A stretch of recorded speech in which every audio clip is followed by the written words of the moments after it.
delighted people. It's Philadelphia Carey for Tudor Time Machine. The word I share with you this week is quiddity. Her Majesty, my mistress, is a most learned queen. She insists that all her ladies study Latin and pay heed to the most profound minds in the land. I do listen in awe as she and these mighty thinkers discourse and ponder the quiddities of all things. Quiddity? How now, Tudor Files? What think you?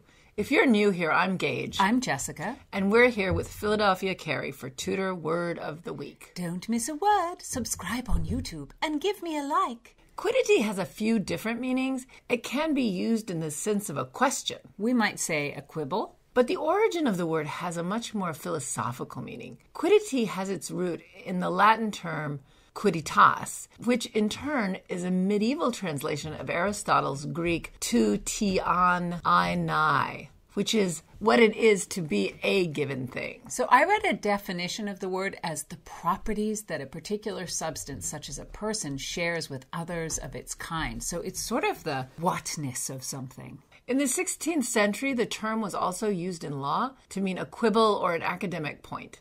How do you spell it, Philadelphia? It is spelled Quiddity, quiddity. The example of its use is coming to us from a very famous Elizabethan play, Dr. Faustus, by Christopher Marlowe. Between 1594 and 1597, it was performed upon the stage 24 times by the Lord Admiral's men at the Rose Theatre. It is the story of a German doctor who sells his soul to the devil in exchange for supreme knowledge and the power to summon spirits to do his will.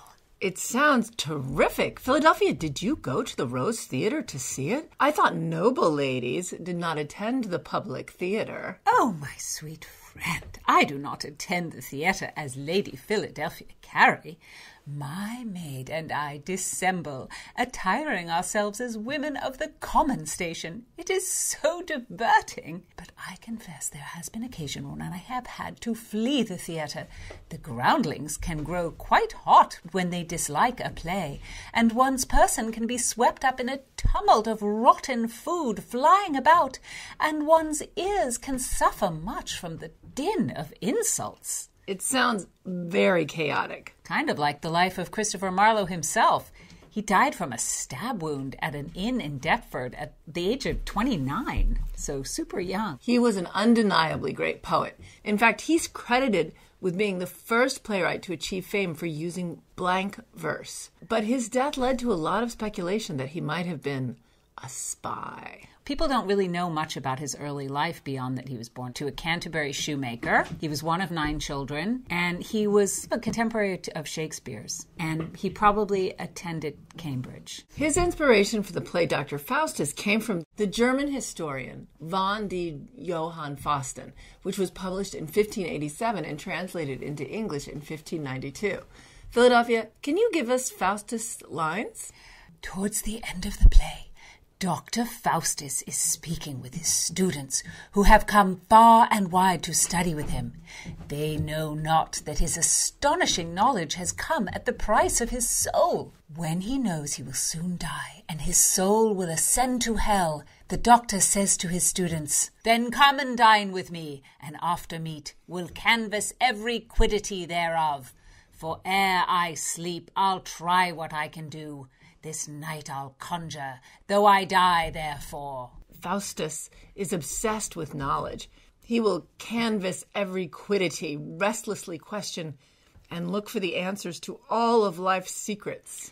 Yes, but for his own gain, not for the gain of others, only to increase his own pride. That's a bit preachy of you, Philadelphia. It may be so, but Master Marlowe writes this speech for Mephistopheles, a demon whom Faustus conjures up while first using magic, who warns the doctor.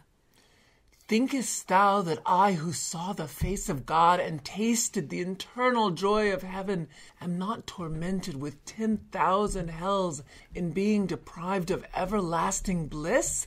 O Faustus, leave these frivolous demands which strike a terror into my fainting soul.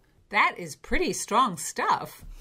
I hope you can still enjoy your studies with Her Majesty Philadelphia. Indeed, I shall turn my thoughts from the damned Faustus and canvass every quiddity set me by her gracious majesty with diligence.